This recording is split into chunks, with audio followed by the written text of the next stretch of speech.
Good morning, everyone, and thank you for joining us today. I'm Suzanne McQuaid, the Senior Manager of the Centre for Continuing Professional Development at the University of the West of Scotland, and I'm delighted to be hosting today's session. We look forward to sharing with you some more information about this opportunity to boost your business. We have a couple of fantastic speakers lined up for you this morning. Firstly, my colleague Patrick Afchain, Project Lead for the Help to Grow Management Programme at UWS. We'll provide an overview of the programme, some information about the eligibility criteria, and also details of our upcoming inaugural cohort due to commence from next month. We're also delighted to be joined today by Hisashi Kuboyama, West of Scotland Development Manager for the Federation of Small Businesses in Scotland, who will be sharing some insights on the importance of leadership and management development for SMEs, and also how FSB can support you too. Once we've heard from our speakers, you will then have the opportunity to ask any questions that you may have. But without any further ado, I'm pleased to now hand you over to my colleague Patrick. Thanks, Suzanne, and welcome to everybody who's tuned in live just now, and also to those who will watch later on our feed. Emma, if you want to put our slides up, please. So the Help to Grow management course that we're planning to run, which will start in September. So the first actual introduction and welcome to the programme would be on the 14th, and the first session of tuition would be on the 21st of September. And at this stage, we're delighted that we've been approved to run this course. We're one of only 5 business schools in Scotland that are able to deliver this course. Next slide, please, Emma. So just to give you a bit of background, just to set some context to this and what the programme is, it's an executive development programme and it's specifically designed to support SMEs to boost their business performance. Notionally, it's said to put 10% on the bottom line. It's 90% funded by the UK government, and the delivery expectation is 30,000 SMEs over the next 3 years. The programme itself is hybrid, and what I mean by that is that over the 12 sessions that you have, there will be sessions that are webinar, so there'll be 8 of those, and those are 2 hours long, and there'll be 4 workshops, and for this session it would be at our Paisley campus. So total commitment from the company itself would be 50 hours over the 12 weeks, and that's designed to be manageable around your current full-time workload. We understand how busy you are. The curriculum's been designed from industry, and it's using real-life case studies that are updated constantly. Additionally to that, you receive 10 hours of one-to-one mentoring support, and this starts at week 3 and runs through to week 12. Currently in the programme, there's over 800 mentors, and it's a matchmaking service. So we're working with Enterprise Nation, who'll look at the business, they'll give you a selection of mentors, and they'll work with you to find the best mentor possible for your SME. As I say, it's 90% funded, so the government is looking for participants to pay £750, and it's open to businesses with 5 to 249 employees, and have been operating for 12 months. And the participants who come on the course should be a senior decision maker in the business. And over the programme itself, each unit will be delivered by a leading academic from UWS School of Business and Creative Industries. Next slide. This is to give you an idea just of what's in the modules. So it starts off with strategy and innovation, and it moves through to digital adoption. I won't go through all of these slides. It gives you a feel for what's going to happen. But it's different topics, and the way the format is delivered is going to be 2 webinars followed by a workshop, and that repeats itself 4 times. Next slide. And to give you an idea of the elements, as I said, the webinars, here's a breakdown of what's there. So it's 16 hours, through the online workshops. The peer group calls, there's going to be a peer group call every week where there's not a workshop. So the peer group would be a maximum of 5 people, and it should be 5 people in similar business, which will be get the word right, facilitated by Dr. Alan Murray, and I'll be attending these sessions myself, so that you've got a regular contact, you've got faces that we'll be here at all those sessions. You'll have the case study workshops, and again, there'll be 4 of those over the 12 weeks, 4 hours in each. Talked about the one-to-one support that you'll get, that's from the mentors. And then there's exercise and resources. This isn't something like it's tests and you have to sit an exam at the end. There's just stuff to stimulate understanding, learning, and sharing between this is the whole part about building this community between your fellow SME colleagues. And at the end of it is then working with you to devise your own growth action plan, and then also then looking at welcoming you into an alumni community. Next slide. This is just an overview of the journey. Aesthetically, just to let you see what's going on. So there's the onboarding session, which I'd mentioned before, which is going to be on the 14th. And then the first webinar will be delivered on the 21st. Then it'd follow through that cycle of two webinars and then a workshop. And at the end of that, we're looking to work with you on your growth plan and then joining the alumni network. Next slide. Thought it'd be useful to give an idea of what's involved in the webinars. It's not just going to be sign up, log in, and sit there for 2 hours listening to us speaking. Far from that. This is a typical breakdown of what the webinar would be. It'd be the 5 minutes of settling down, quick conversation of 10 minutes, and then actually sharing the material, then breaking out into groups to review the material, and then back again to share additional webinar material and have a deeper discussion. And then there's a possibility of another breakout group, a recap, and then just evaluating the webinar and wrapping that up. Next slide. And then I thought I'd also put up a slide which gives you an idea of the workshops. Again, very interactive. It's getting together for the first 10 minutes, the introduction to the case study. So the academics working with you, presenting the case study, and then splitting up into smaller teams to review the case study, having a break and coming back and drawing out what were the discussions, what were the conclusions, and then if it's relevant to show what business has decided to do and what happens next, followed by another break and a group exercise, and then by the end of that, wrapping up. So you can see it's interactive. It's planned to be sort of stimulative. It's not going to be it's a session where you listen to somebody speaking to you for 4 hours with no interaction. Next slide, please, Emma. And this is just to give you an idea of how it works. So working with Bs and working with CABS, the Chartered Association of Business Schools, I liaise with them, and then from that liaise with admin and the facilitator who I've mentioned to be Dr. Alan Murray. The expert speakers would be our academics. So we've got 12 academics lined up, one to take each module and to work with you on that. And then the actual mentoring service that I've mentioned before, which will be delivered by Enterprise Nation. And we hope that through that you would have a fabulous, participant experience. Next slide. So we're now recruiting for our next cohort. Spaces are going. And if you're looking for more information, there's the address to sign up to.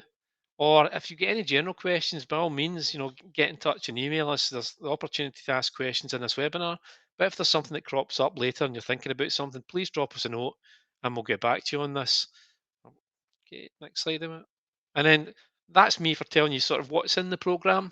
There's a lot of literature out there. We've got plenty of stuff online. We're happy to share with you. Just didn't want to drown people with overload of information. And we've also got our face-to-face event that we're having later this month. And at this stage, I'd like to welcome our guest speaker, Hisashi Kuboyama, who's the development manager for the West of Scotland of the Federation of Small Businesses. Thank you.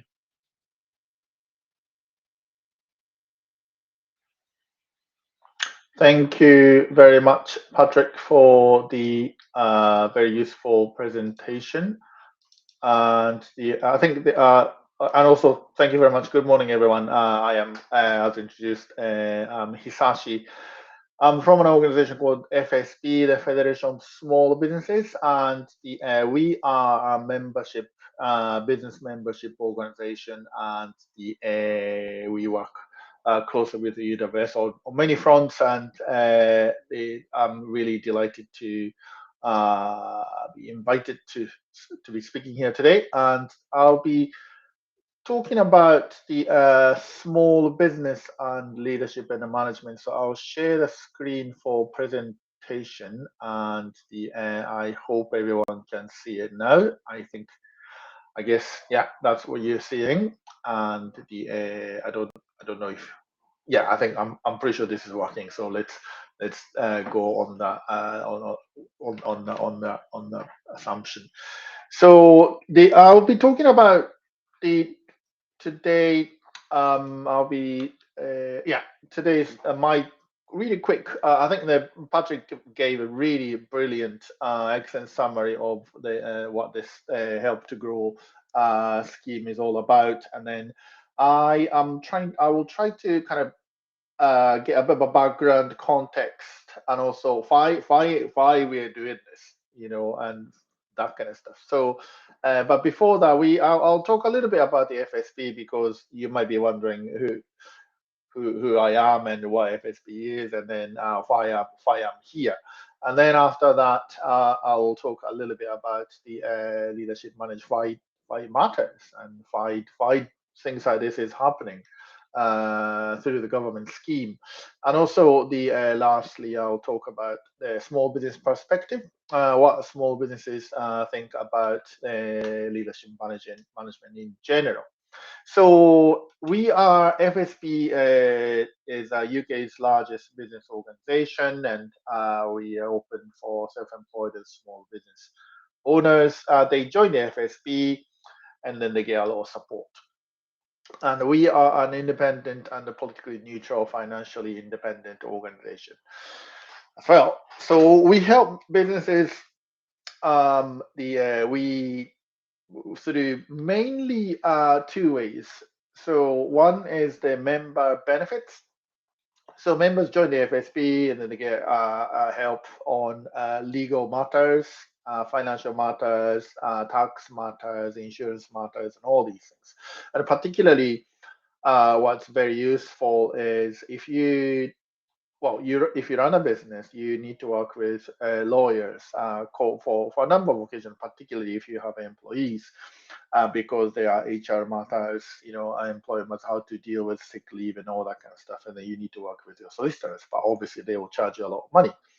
But if you're an FSP member, you can speak to a proper solicitor free of charge. You just pick up a call and call the number, and then you can speak to a qualified solicitor free of charge. Normally, solicitor will charge you like 250 quid for 30 minutes conversation or something like that. But if you're an FSP member, if it's free. So membership works just like your legal department. And that's what I was talking about, free legal advice. And I'll just skip these bits because I'm just probably repeating myself. But lots of useful benefits like legal hub, tax matters advice, and you can open a free business bank account with a Co-op bank if you're a member, and we offer a free debt recovery service as well. I know that late payments are rife at the moment, so that's what we do. And who can join, that kind of stuff. So anyone can join, membership from 177. Yeah. So let's talk about the main bit of today's presentation. So leadership management. So as a business organization, we do a lot of research, and we produces research papers and survey results and that kind of stuff. And then our aim is to really let the government know more about the world of small business so they can make good decisions for small businesses and make things easier and better for people like yourself, business owners, self-employed people. And I think if you look at what the government has been doing, particularly since 2012, I think there's a real desire, UK-wide, as I'm talking about, to create an enterprising nation. And obviously, the government wants to support this, idea of, ambition of make the UK the best enterprising nation in the world. And then obviously they want to start startups. They want to support startups and scale ups. Scale ups are businesses which are growing, and then scaler is are big ones. And the governments obviously the government decision makers think about so where we can help those people, help those businesses, and how we can intervene in a positive way. And I think if you look at this kind of stages of business growth and development, initially you start up and you are good at what you do, and then you start to get lots of businesses, lots of work, lots of jobs, and then you at some point feel like, oh, I need a few more people to help me, and then you start to employ. And then at that stage, your role changes from like expert to a leader. And then your organization keeps growing, doing very, very well, taking on employees 10, 15, whatever. and then at some point your organization becomes really, really big, and then you become a CEO. So these steps of entrepreneurial development. And then, so from the government's point of view, they probably know how to support startups, and then also they have fairly good ideas about how to support scale up businesses. But the key point is a lot of businesses fail from this startup to scale up stage. So why is that? And then there's lots of research about this, but the leadership and management has been identified as one of the key barriers between startups and scale ups, because as I mentioned, at some point after starting up and doing well, and then trying to grow, but the business owner's role changed, and they know really good at they know how to run a business. They are really good at what they do, but a lot of members come to us at this stage to say that I'm not really sure I like managing people. I'm not really sure how best I can manage my staff members and how to create and build a team. So because that's very different from what you've been doing. For example, if you're a web designer or graphic designer or whatever, you're very good at what you do. You like what you do, so that's why you start up, and then you grow, and then you need to create your team who do your job, who you can delegate to, that kind of stuff. So these are the skills that's really needed to become to become a leader. And then so from government's point of view, this leadership management has been identified as one of the key problems to create an enterprising nation. And also it affects the UK-wide productivity and growth as well. I think a lot of people know that this, but the UK is not really known as a very productive nation. So this is the statistics from ONS. They've been tracking this international productivity comparison over the years. And then out of the G7 countries, the UK is, I think, the third lowest in terms of productivity. Four countries are more productive than the UK. And below the UK, only Canada and Japan. I'm originally from Japan, so I know how unproductive they are. They work long hours and they don't produce much. So this is a key real problem for the UK economy, particularly if we want to really grow fast and become a really, really good enterprising nation. So leadership management, the government decision makers know that is a problem, and that's why we're having support schemes like this. And leadership management is a really broad matter, and what it means is, I think it really about 5 key areas I think we can point out: commercial and project management, financial, strategic thinking, managerial. I think if you talk about leadership and management, maybe the last 2 points might be more specific type of leadership and management: strategic thinking, decision making, and managerial, how to manage your team. Whereas the first 3 points are more, maybe commercial might be a bit more sales, marketing. Project management is just project management. Financial is a bit like we just leave everything to accountants, that kind of stuff. But I think the leadership management is the broadly speaking, these 5 key skills. And so let's go back to it a little bit, and then the government know this is a leadership management, particular lack of it is a problem. So what do small businesses think about leadership management? We've been doing survey research, but most recent one we did on this topic was 2020, and small businesses say leadership management is very important for future growth. So they know it's important. Small businesses do know it's leadership management is very important for their future growth. And the service product innovation, they feel that they have to have good leadership management skill to do more innovation of service and product, and also innovation within their organization. I think they're talking about processes of doing business more effectively.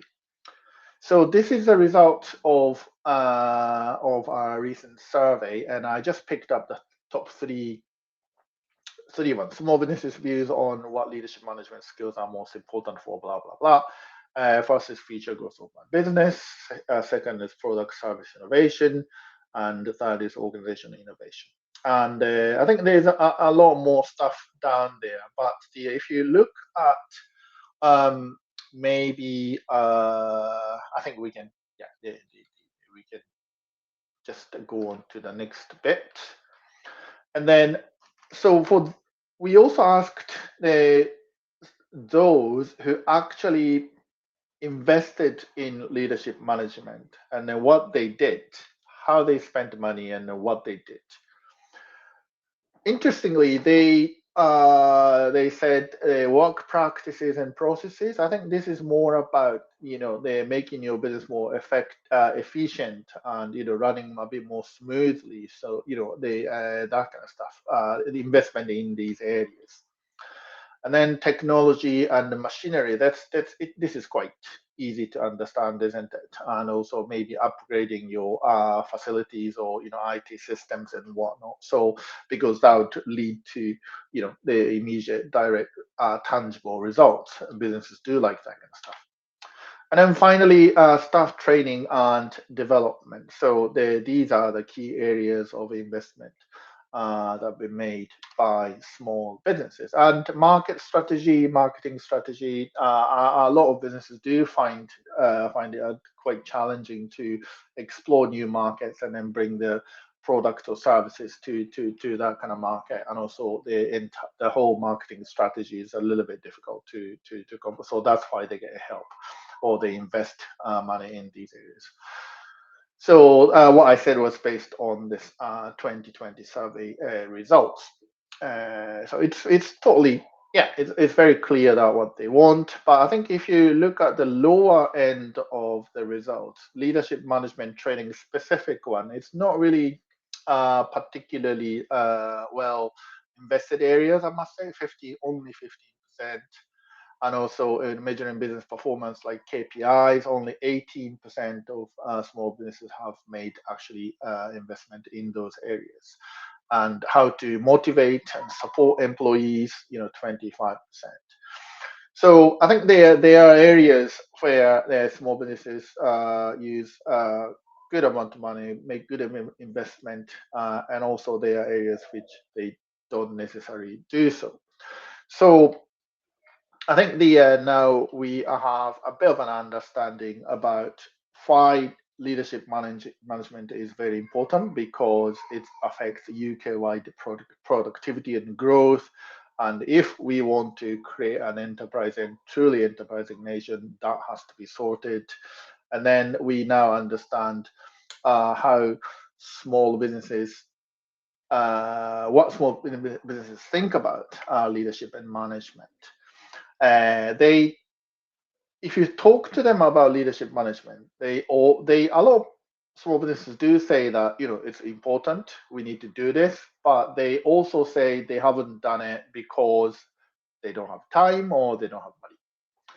And also, even if you look at those who did, they don't necessarily make a lot of investment in a specific leadership management training. So why is that? Well, obviously they might not know what the problem is, not realizing they have an issue that needs addressing in the first place, or they might not be aware of the solutions and the support that are available, which is quite an unfortunate situation, because there's a help out there, but they don't know that it exists, so they don't use it, and then that leads up to a lower take up of existing services. And then another bad problem is a complex, confusing, time-consuming support landscape. So who do we speak to? Is it Business Gateway? Is it Scottish Enterprise? Is it the Council? Is it Skills Development Scotland? So you name it. There's a lot of organizations, and then business owners don't normally sit down and like we do, sit down and open their laptop and then start business support, Rainfreshire or Ayrshire or like they don't really do that. So that's that. And then even if they do, they face this really a bit quite piecemeal, complex, confusing landscape, and then they're like, oh, what do we do? And then they often come back to us as well, FSP members. And as I mentioned, lack of time and cost. So that's a kind of overview. Sorry, it's not L&D, it's leadership management. And so what do we need to do to really help them on leadership and management?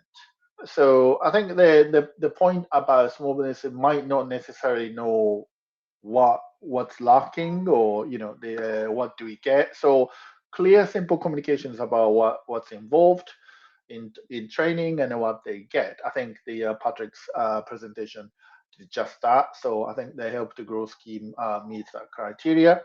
And tailored one-to-one support, this is very important. Small businesses, really need support, and hand in hand from beginning to end, if we really want a good result with them. So that's really necessary. And then I think that's ticked as well. And the small businesses are notoriously time poor. So any training that's provided should be bite-sized chunks of learning, particularly online, or I think the mixture of virtual and in person would be good now, obviously in the post-pandemic, post-lockdown situation. But again, it's they can't commit awful lot of time. So the chunks of training, boom, boom, boom, would be good short term as well. And this point is very, very, very, very important. Peer-to-peer networks and learning. Small business people learn from other small business people, and you can never ever underestimate the importance of this peer-to-peer networks. They want to talk to kind of like-minded people who have gone through different similar issues, in a similar situation, and then they might just sometimes want to just have a quick chat about, oh, here's this problem, and then maybe their peer-to-peer networks might know the solutions. So this is absolutely vital. So that's it from me. Thank you very much. And I thought it was a bit longer than I expected, but I think it's now time to finish. And I'll hand it over to Suzanne again, was it? Yeah. Okay. Thank you. Hi everyone, thanks very much Hisashi, thanks very much Patrick, that was really great. It was really interesting to hear more details about the programme, what's involved and how SMEs are supported through that whole journey. And Hisashi, just to have those insights around that real need for leadership and management development for SMEs, and in particularly the Scottish perspective, that was really useful.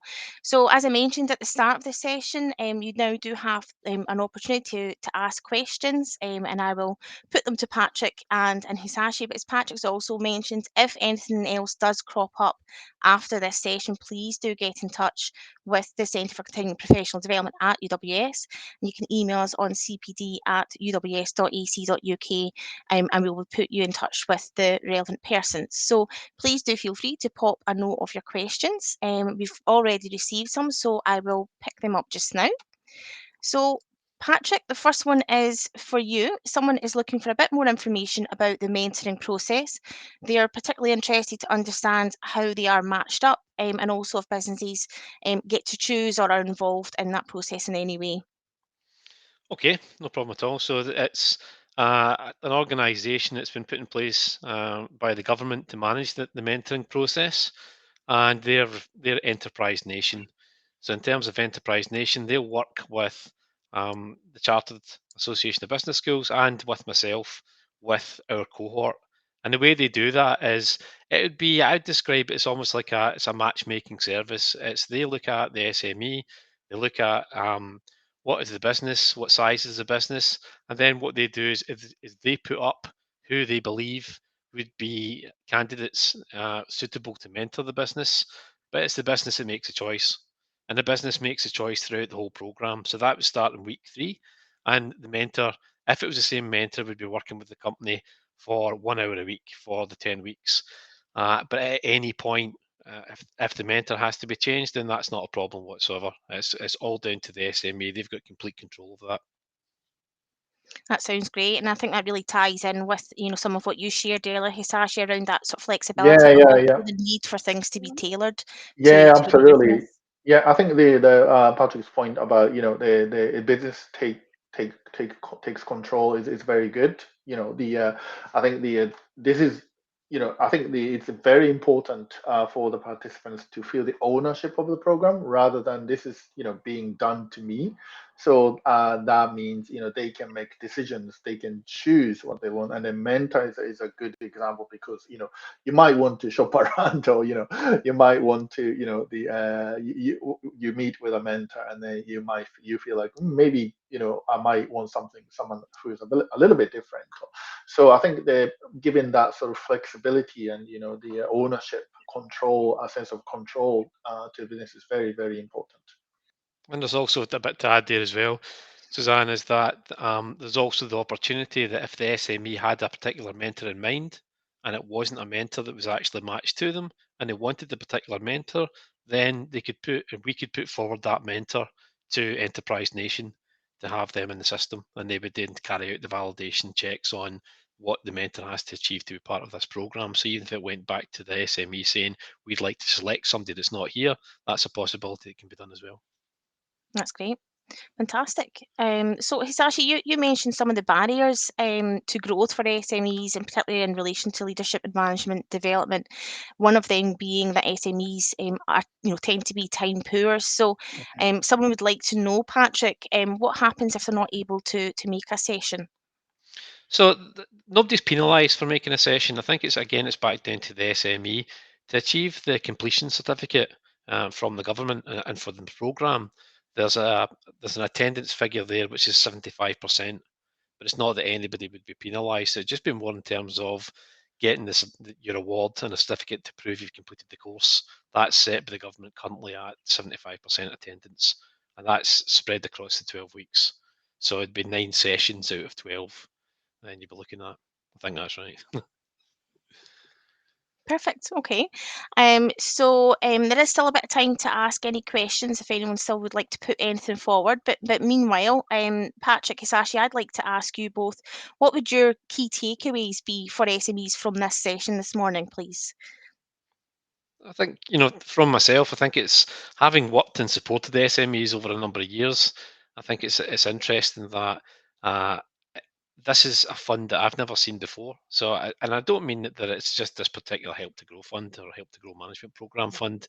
In supporting SMEs that I've worked with, it's always been they've looked towards people like it might be Business Gateway. They're looking for some funding there to get the leadership and management education they need.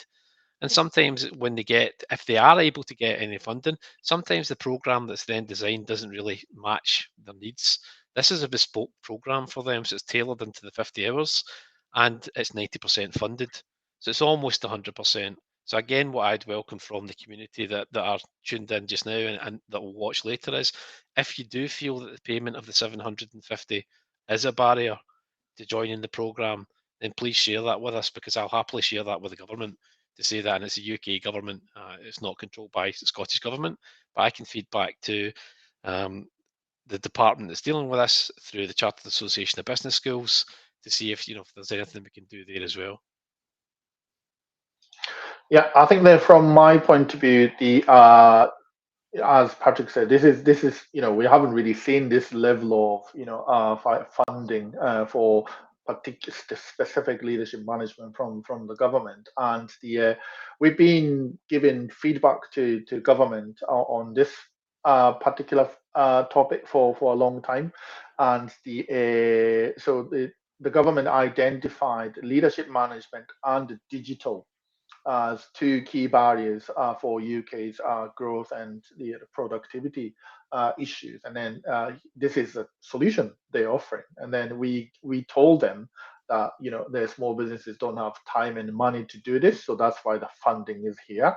And then small businesses they want more tailored one-to-one tailor. So I think they listen to the asks from small business community particularly well, and then delivered this program. So I think therefore those who have been looking to get some external support to grow your business, this is a golden opportunity. It's 90% funded, and then it's a great opportunity. So I would say that give it a go, and also share the information with your peer business community as well, because as I said, businesses learn from other business owners, and this maybe program might not be not everyone might not know about this, and which is a shame, because it's a well funded, well resourced, and a well designed program.